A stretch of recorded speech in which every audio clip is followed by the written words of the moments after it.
Mass layoffs at Ricky Wong's TV venture. The government to consult the public on its population policy. And deadly typhoon hits Japan.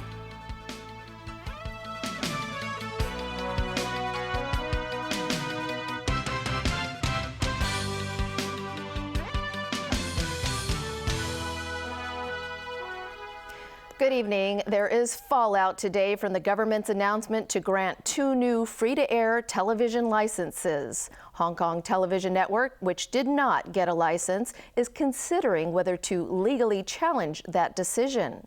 Ricky Wong's TV venture has also announced it will lay off more than half of its workforce. Joel De Silva reports. Visibly emotional and disappointed, Ricky Wong, the head of Hong Kong Television Network, held a press conference today demanding explanations from the government. 係忍唔住嘅。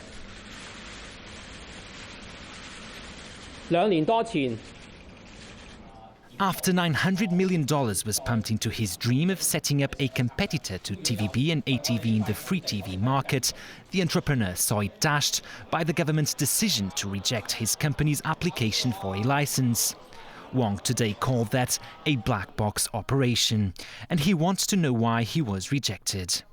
I wish the government can stand out and tell us what is happening. Okay, what is my score of this process? Okay, what is the score of the others? Even if it's a singing context, okay, like this Sundays, okay? At least, everybody will know their score, right? Let me know my score. The government yesterday announced that it would grant free-to-air licenses to 2 existing pay-TV operators, PCCW and iCable Communications.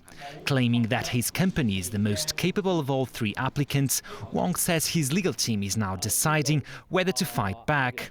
Definitely, for the interests of the company shareholders and our colleague, I don't see any reason why not to go for a JR. I think the benefit of the JR is not only for my company, but also for the whole of Hong Kong. Wong, who also described the decision to lay off 320 of the station's 500 workers as painful, said the public is on his side. A Facebook page set up in support of the company has received more than 350 likes in 24 hours. Indeed, the government's decision to reject HKTV's bid for a license runs counter to the expectations of many in Hong Kong, including the Communications Authority, which had earlier recommended that all 3 licenses be granted. Joel De Silva, TVB News.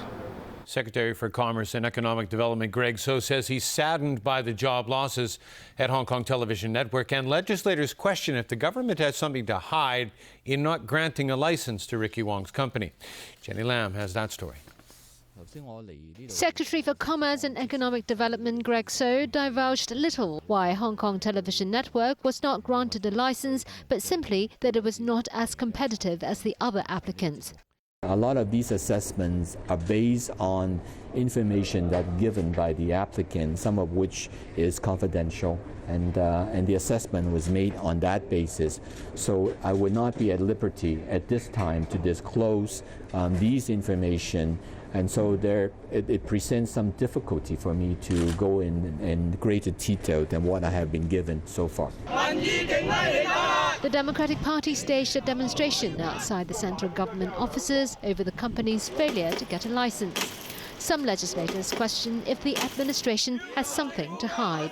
Unless the government can explain to the public on reasonable ground, objective ground, why the 2 successful applicants was their edge, why Ricky Wong failed.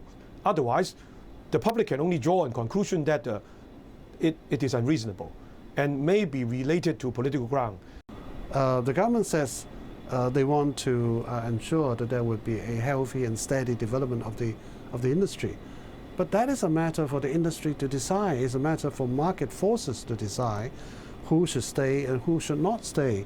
Because the government didn't release one more license for another TV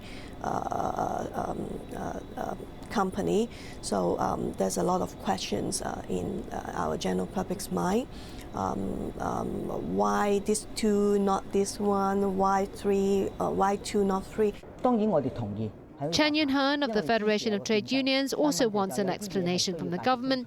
She hopes PCCW and iCable, which did get their licenses, can absorb those made redundant at Hong Kong Television Network. Jenny Lam, TVB News. Other news now, and the government will publish a consultation paper next week on its population policy. Sources say the focus will be on how to tackle problems caused by an aging population and a shrinking workforce. One proposal is for the government to subsidize artificial insemination as a way to boost the birth rate. Jenny Lam again. Hong Kong women are getting married and having babies later in life these days. According to government figures, the median age at which they give birth for the first time went up from 25 years old in 1981 to over 30 last year. The birth rate is now 1.1 children. That is, for every 100 couples, there are only 55 babies. If the downward trend continues, by the next generation, 30 people will have to support 155 parents and grandparents. A falling birth rate in turn results in an aging population, greater welfare expenses, manpower shortage and slower economic growth. Sources say a new consultation document on the government's population policy will put forward various ways to encourage people to have babies. Data from the Council on Human Reproductive Technology shows that here in Hong Kong, the number of people who sought help to get pregnant rose from just under 5,000 in 2009 to more than 10,000 in 2011. Private hospitals that provide such services welcome possible government subsidies for artificial insemination. They say right now, aspiring parents have to wait at least 6 months on average before they can get the treatment they need. If the hospitals are to expand their services, they will need to train more staff. Obstetrician Tung Hiu Fong says they need qualified nurses and specialists. Artificial insemination could cost hundreds of thousands of dollars. Sources say the consultation paper will also look into ways to encourage people to start a family at a younger age, because that could be a more cost-efficient way of boosting the population. Jenny Lam, TVB News. In Japan, at least 17 people were killed and 50 are missing after Typhoon Whippa triggered a massive landslide on an island off Tokyo. While no major damage came to the capital, public transportation was paralyzed, leaving thousands stranded at train stations and airports. Whippa kicked up hurricane-force winds in Japan's east coast by packing winds of up to 180 kilometers an hour. Being in the direct path of the storm was the resort island of Izu Oshima. The popular weekend destination was pelted with a record 122.5 millimeters of rain per hour.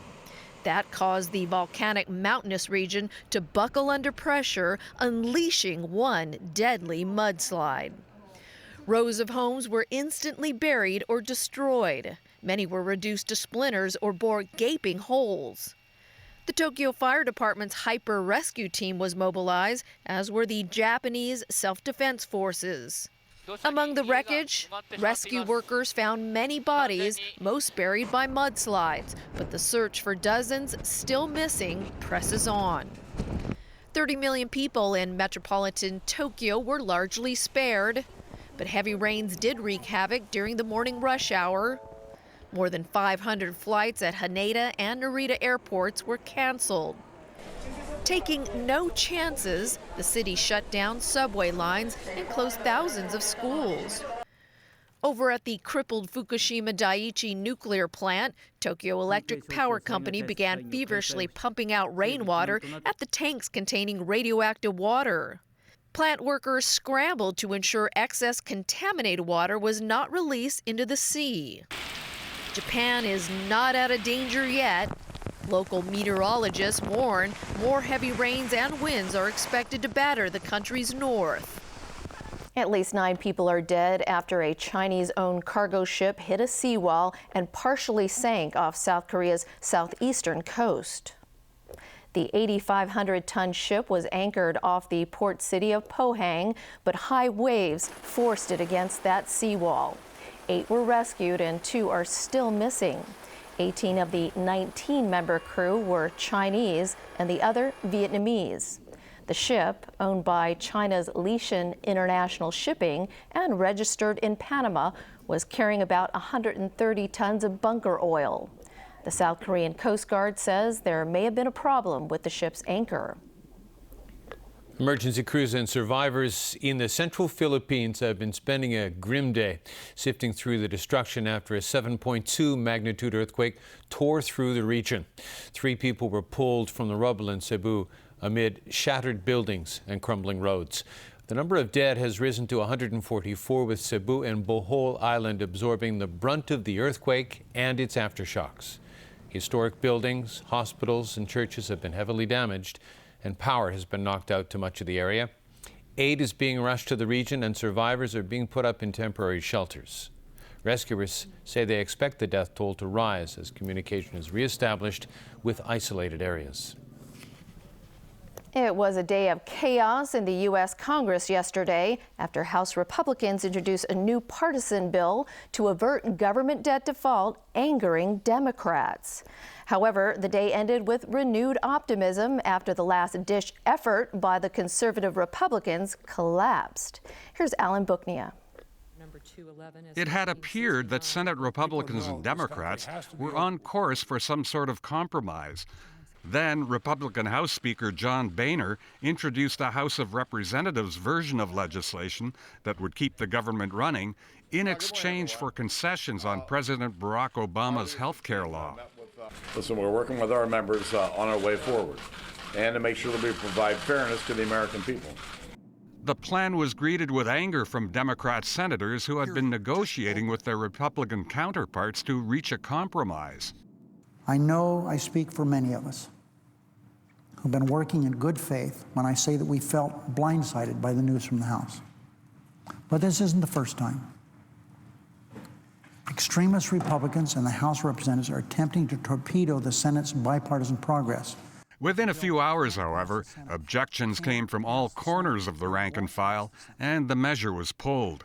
After a meeting between President Barack Obama and top Democrats, there was once again hope that a deal could get done.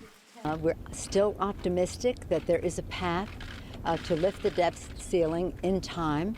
We're pleased with the work done thus far and what we've heard of the bipartisan legislation being prepared in the United States Senate. The Senate deal, apparently near completion, would raise the debt ceiling and resume government funding into early next year. Meanwhile, Fitch Ratings Agency has warned that it's reviewing the U.S. government's AAA credit rating for a possible downgrade. The agency says it expects to complete the review within 6 months. Alan Booknia, TVB News. And when we come back, Len Cheng-Ying survives no confidence motion in LegCo. England booked Brazil World Cup ticket. And not your everyday visitor to the drugstore.